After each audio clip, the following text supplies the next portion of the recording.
That man's an imposter. That man is the imposter. Salut à tous. Petit short pour vous présenter cette fois-ci une acquisition de janvier 2025, soit ma première rentrée rétro de cette année, et ça se passe sur Atari ST. Décidément.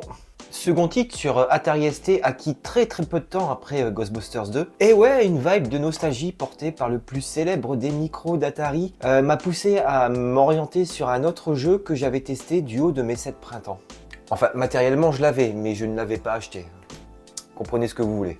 The Amazing Spider-Man est le 4e titre vidéoludique. Non, flemme de tous les citer, il y en a une quarantaine à l'heure actuelle. Mettant en scène le tisseur, comme il l'appelle, et il succédera à Spider-Man et Captain America, la revanche du Docteur Fatalis, qui sortira un an auparavant. Mais ce qui nous intéresse ici, c'est l'opus produit par Oxford Digital Enterprise, davantage orienté sur de la plateforme réflexion.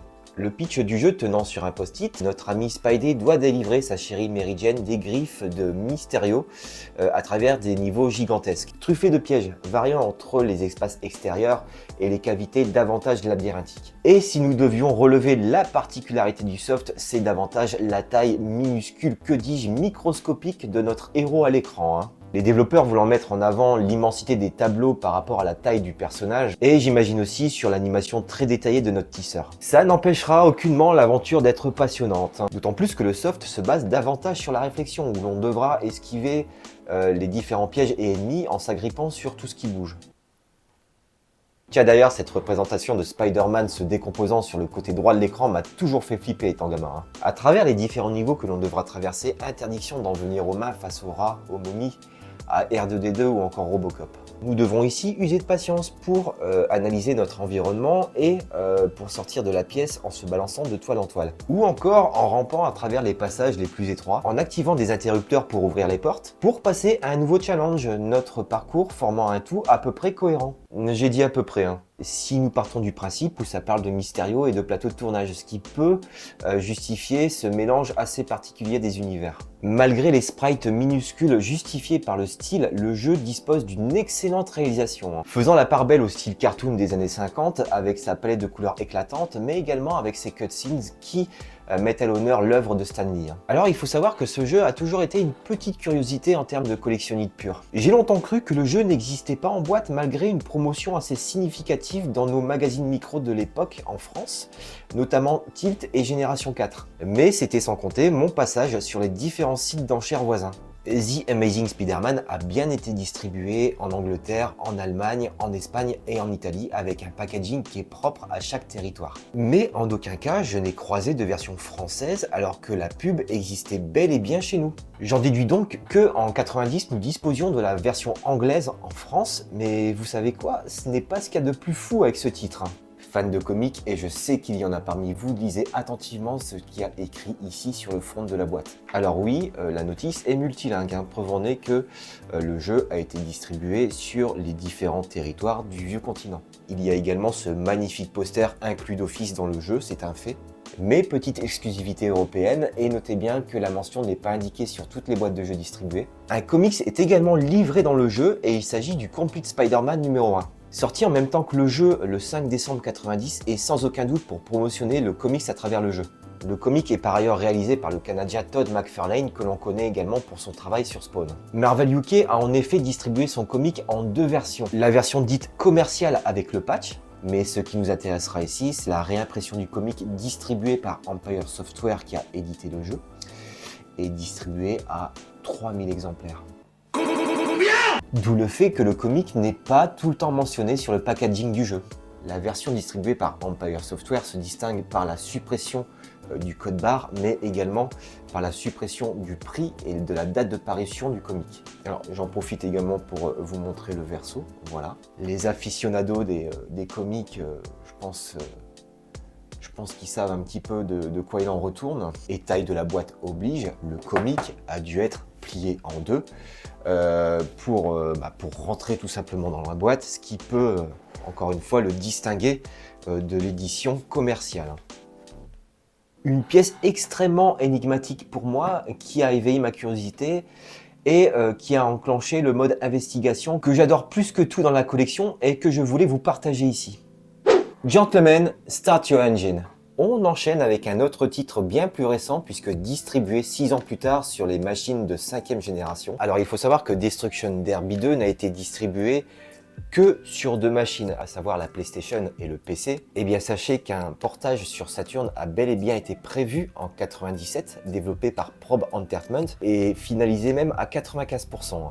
Mais les difficultés techniques de programmation sur la machine de Sega ont eu raison de son annulation, comme de nombreux jeux d'éditeurs tiers. Et sachez même qu'une version tournant sur 2 CD a même été retrouvée quelques années plus tard. Quoi qu'il en soit, c'est bien la version PC qui nous intéressera aujourd'hui et qui a été distribuée 2 mois avant la version française sur PlayStation. Toujours développée par Reflection Interactive et non par Psygnosis. Je pense que c'est important de le souligner parce que j'ai longtemps cru que la chouette était à l'origine de Destruction Derby, tout comme Wipeout, et ma vie s'en est complètement retrouvée bouleversée.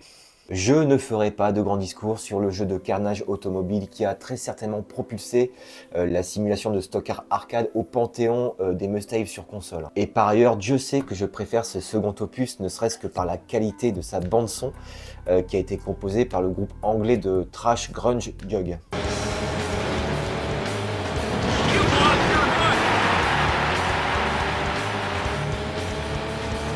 Mais aussi pour son côté brutal et nerveux avec des circuits qui ont été pensés pour être de véritables carnages routiers. Que dis-je, un égorgement de tôle, une boucherie, une dévastation. Il n'y a qu'à voir mon préféré, Chal Canyon, avec son looping final que l'on réussissait une fois sur 3, pour peu que l'on retombait sur ses roues dans le bon sens de la marche.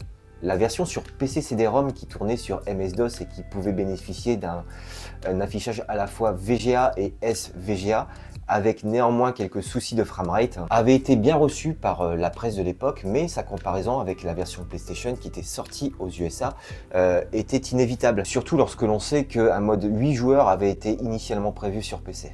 Il faut néanmoins savoir que sur PC, le jeu a été distribué ou plutôt réédité en 3 éditions différentes. À savoir la version First Print, l'édition Argentum Collection, ces 2 dernières étant des big box en français sur la boîte, et enfin l'édition Dice Computer Games en multilingue qui peut faire un petit peu plus cheap. Nous nous intéresserons bien évidemment à l'édition First Print qui je pense est l'édition préférée des collectionneurs, qui pour moi était une sorte de légende urbaine il y a encore peu. Et pour cause, pour avoir déjà en ma possession la version PC Big Box en version française, ainsi que les 2 premiers Wipeout, je ne parvenais absolument pas à trouver une version française de Destruction Derby 2 en Big Box. Mes recherches sur eBay et d'autres sites de vente m'ont à chaque fois redirigé vers des versions anglaises, allemandes, italiennes, mais en aucun cas en version française sur PC.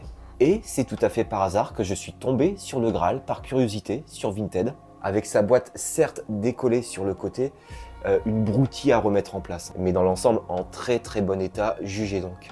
Petit unboxing en vigueur de cette version PC, je le souligne encore une fois dans sa version française sur le texte, c'est une version localisée.